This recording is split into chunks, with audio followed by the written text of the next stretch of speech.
আসসালামু আলাইকুম। সবাইকে শুভেচ্ছা জানিয়ে শুরু করছি চ্যানেলের সংবাদ। আপনাদের সঙ্গে রয়েছি আমি শহীদুল ইসলাম সাগর। কবির আত্মার প্রতি রইল গভীর শ্রদ্ধা। এবারে কমিউনিটির আরও খবর। সিলেট জেলা বিএনপির সভাপতি প্রাক্তন বালাগঞ্জ এলাকার MP M Ilias Ali Sheffield আগমন উপলক্ষে এক আলোচনা সভার আয়োজন করা হয়। শেফিল্ড ঘুরে এসে রিপোর্ট করেছেন আমাদের প্রতিনিধি হাসান খান।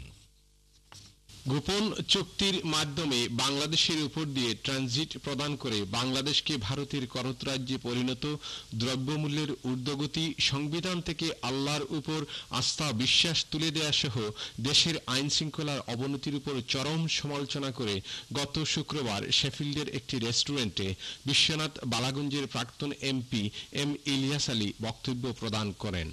এই বিশ্বনাথ হেডকোয়ার্টারে থানা থেকে 200 গজ দূরে ব্রিটিশ প্রবাসী শেখ তাহির আলীকে নৃশংসভাবে ডাকাতরা ডাকাতি করে খুন করলো। আজ পর্যন্ত একটা আসামি গ্রেপ্তার হয় নাই। এই আসামিরা যুবলীগ করে, ছাত্রলীগ করে, শ্রমিক লীগ করে, আওয়ামী লীগ করে, এই কারণে একটা আসামি গ্রেপ্তার হয় নাই। এই হচ্ছে বর্তমান এমপি সাহেব এবং দেশে আইন শৃঙ্খলা পরিস্থিতি। মিসবাউজ্জামান চৌধুরীর পরিচালনায় পবিত্র কোরআন তিলাওয়াতের মাধ্যমে সভা শুরু করা হলে এতে প্রধান অতিথি হিসেবে উপস্থিত ছিলেন সিলেট জেলা বিএনপি সভাপতি এম ইলিয়াস আলী।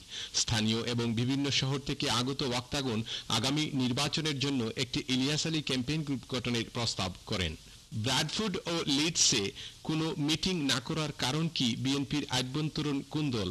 সভা শেষে এই ব্যাপারে চ্যানেল এসের প্রশ্নের জবাবে ইলিয়াস আলী, আপনি যে প্রশ্ন করেছেন এই প্রশ্ন সঠিক না। আমাদের দলে কোনো আভ্যন্তরীণ কুন্দল এবং কোনো সংকট নেই।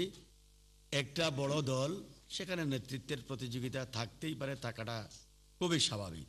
তবে যুক্তরাজ্য বিএনপির একটি নির্বাচিত কমিটি রয়েছে। দলের কনস্টিটিউশন অনুযায়ী এই কমিটি কাজ করছে। এই কমিটির অধীনস্থ যে সমস্ত কমিটি আছে তাদের আন্ডারে এই সকল প্রোগ্রাম হচ্ছে এবং হবে।